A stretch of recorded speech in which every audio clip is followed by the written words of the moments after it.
Francisco das Chagas was born in Maranhão, Brazil in 1964.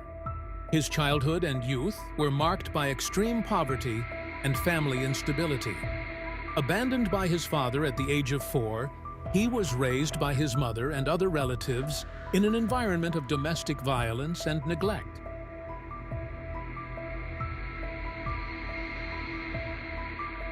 Between 1989 and 2003, Francisco das Chagas terrorized Maranhão with a series of brutal murders of children, becoming one of the cruelest serial killers in Brazilian history.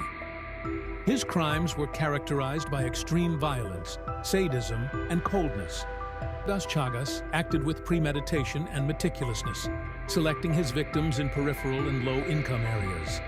He generally approached the children, who ranged in age from 7 to 14, in places such as bus stops, markets, or fairs, offering them sweets, money, or help with a problem, often pretending to be a friendly or helpful figure, to lure them to deserted or low-traffic areas.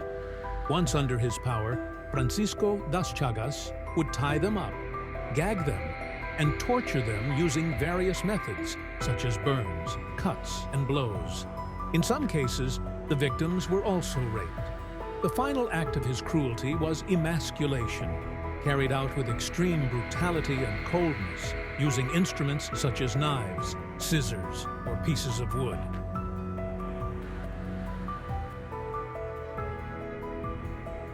The places where the victims' bodies were found varied, but were generally deserted or low-traffic areas, such as woods, vacant lots, or riverbanks. The children were found in humiliating and degrading positions, with clear signs of torture and mutilation. In some cases, Francisco das Chagas left clues at the crime scenes, such as notes with macabre messages or personal belongings of the victims. This attitude demonstrated his intention to cause fear and psychological suffering to the families and the community. The crimes of Francisco das Chagas caused great social commotion and mobilized the authorities. The investigation was complex and lengthy, marked by false leads, mistakes, and a lack of resources. In 2003, after a hard work of investigation and the collaboration of several people, was finally arrested. The police located him in a hotel in São Luís, Maranhão, where he was hiding under a false name. Justice and debates. The trial of one of the longest and most publicized in Maranhão history. The defendant confessed to the crimes, but pleaded insanity, which sparked heated debates among experts.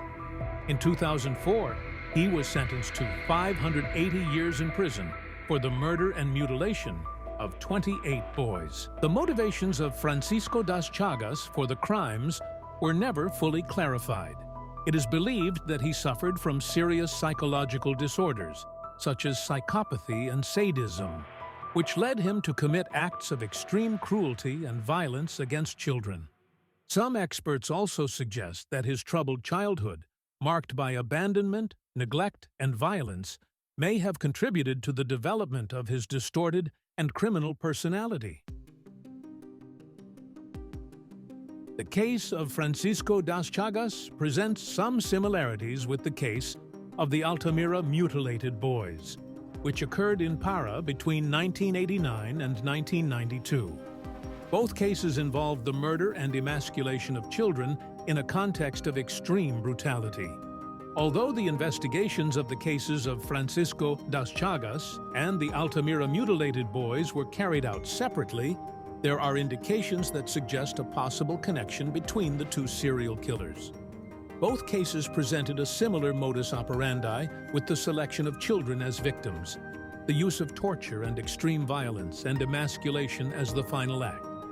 This similarity in the methods used suggests the possibility of a single perpetrator or a mutual influence between the criminals. There are reports indicating the presence of Francisco das Chagas in Altamira during the period of the boys' murders, between 1989 and 1992. Witnesses claim to have seen him on different occasions, including in places close to where the bodies were found. In 2003, after his arrest, Francisco das Chagas was finally arrested. Francisco das Chagas confessed to committing the Altamira crimes. However, he later retracted his confession, claiming that he had been pressured by the police. This change of stance generated doubts and speculations about the truthfulness of his initial statement. Despite the coincidences and indications, the official investigation never established a definitive connection between Francisco das Chagas and the Altamira crimes. The lack of concrete evidence and the inconsistencies in his testimony prevented him from being formally charged for the murders in Altamira. The victims' families are still fighting for justice and a definitive clarification of the facts. Although the official investigation did not conclude the link between Francisco das Chagas and the Altamira crimes, the coincidences, indications, and the retracted confession raise questions that still persist. The search for answers and a definitive clarification of these brutal cases is fundamental for the memory of the victims, for justice, and for the prevention of future atrocities.